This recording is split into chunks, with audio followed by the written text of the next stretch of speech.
Assalamualaikum warahmatullahi wabarakatuh. Bismillahirrahmanirrahim. Alhamdulillah, pada kesempatan kali ini Al-Fakir admin channel Tambon Barokah ingin mengulas tentang 4 hewan yang berjasa di zaman Nabi dan Rasul. Hewan merupakan salah satu makhluk hidup ciptaan Allah. Di zaman para nabi ada hewan-hewan yang dapat memberikan isyarat sebagai bentuk kebesaran Allah Subhanahu wa taala. Tercatat ada beberapa kisah hewan yang berjasa terhadap para nabi. Bahkan beberapa hewan tidak hanya memberikan isyarat tapi juga menolong nabi. Para sahabatku semuanya, para pecinta amal kebaikan dan amal soleh, satu, semut di kisah Nabi Sulaiman. Pada saat Nabi Sulaiman alaihissalam sedang berbaring, tiba-tiba ia merasa ada yang merayap di dadanya. Nabi Sulaiman merasa terganggu dan ia mengambil semut itu lalu melemparkannya jauh-jauh. Semut itu pun marah karena dilempar oleh Nabi Sulaiman alaihissalam dan berkata, "Wahai Nabi Sulaiman, mengapa engkau melemparku dengan sangat keras? Apakah kau lupa di hari akhir engkau akan dimintai pertanggungjawaban di hadapan Allah Subhanahu wa taala atas kedolimanmu kepadaku?" Seketika Nabi Sulaiman alaihissalam kaget hingga pingsan, sebab baru pertama kalinya ia mendengar semut berbicara langsung kepadanya. Setelah Nabi Sulaiman sadar semut itu masih di hadapannya, ia meminta maaf kepada semut atas kedolimannya. "Wahai semut, maafkan aku. Aku melemparmu karena aku kaget dan terganggu," ucap Nabi Sulaiman dengan rasa bersalah. Semut itu pun akan memaafkan Nabi Sulaiman asal Nabi Sulaiman menjalani 3 syarat yang diberikan oleh semut. Dan Nabi Sulaiman menyanggupi serta bertanya, apa 3 syarat tersebut? 1. Engkau tidak boleh menolak apabila ada orang yang meminta pertolongan kepadamu. Orang yang meminta itu mengharapkan karunia Allah melalui tanganmu. 2. Janganlah tertawa berlebihan karena akan membuat hati mengeras dan sombong. 3. Tolonglah siapapun yang butuh pertolongan, baik diminta ataupun tidak, ucap semut. Nabi Sulaiman alaihissalam mengangguk dan menyanggupi akan memenuhi 3 syarat yang diajukan oleh semut. 2. Ayam dalam kisah Nabi Adam alaihissalam. Ketika Nabi Adam alaihissalam pertama kali turun ke bumi, suasana masih sangat gelap dan berbeda dengan yang ada di surga yang serba terang benderang. Lalu Nabi Adam bertanya, "Bagaimana aku tahu kapan waktu ibadahku kepada Allah?" Mendengar permohonan Nabi Adam alaihissalam, Allah menurunkan seekor ayam jago ke bumi.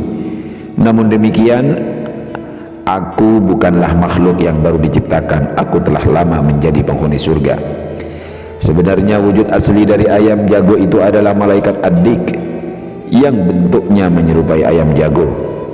Malaikat ini berada di pintu rahmat, memiliki tubuh yang sangat besar hingga kakinya menggapai dasar bumi serta sepasang sayapnya memenuhi jagat raya.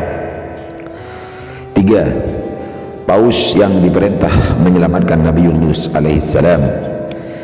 Selama 33 tahun berdakwah, Nabi Yunus alaihissalam hanya mendapatkan 2 pengikut, yaitu Rubil dan Tanuh.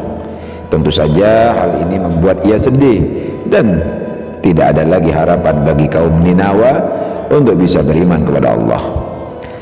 Lantas Nabi Yunus memutuskan untuk mengembara. Ia berjalan naik turun gunung hingga tanpa sadar ia telah berada di pinggir pantai. Ia melihat banyak orang yang sedang bergegas menumpang pada sebuah kapal. Ia meminta izin kepada pemilik kapal agar diperbolehkan ikut serta bersama penumpang lainnya. Setelah mendapat izin dari pemilik kapal, Nabi Yunus bergegas naik. Namun tidak lama sejak kapal berlayar, terjadi badai dan gelombang besar. Berdasarkan tradisi yang dipercaya nahkoda kapal, jika kapal dihantam badai dahsyat, itu menandakan ada penumpang yang mempunyai dosa besar. Nahkoda pun mengadakan pengundian untuk menemukan siapa penumpang yang memiliki dosa besar. Ternyata nama Nabi Yunus yang keluar adalah nama Nabi Yunus. Pengundian diulang lagi sampai 3 kali untuk memastikan penumpang yang akan dilempar ke laut, namun nama Nabi Yunus terus keluar. Tersadarlah Nabi Yunus alaihissalam terhadap amarah yang diberikan Allah kepadanya. Beliau tak mengelak dan bertawakal kepada Allah hingga akhirnya Nabi Yunus pun dilemparkan ke laut. Seketika setelah Nabi Yunus tersebut dilempar ke laut, kondisi laut menjadi tenang. Lalu Allah Subhanahu wa taala mewahyukan kepada seekor ikan paus untuk menelannya. Ketika berada di dalam perut ikan paus, Nabi Yunus bersedih dan memohon ampun atas semua dosa besar yang dilakukannya selama berada di dalam perut ikan paus. Ia selalu berdoa dan berzikir kepada Allah Subhanahu wa taala. 4. Ular dalam kisah Nabi Musa alaihi salam. Pada suatu ketika Nabi Musa alaihissalam diminta Fir'aun untuk menunjukkan kekuasaan Allah yang ia sembah dengan melawan 70 penyihir sekaligus.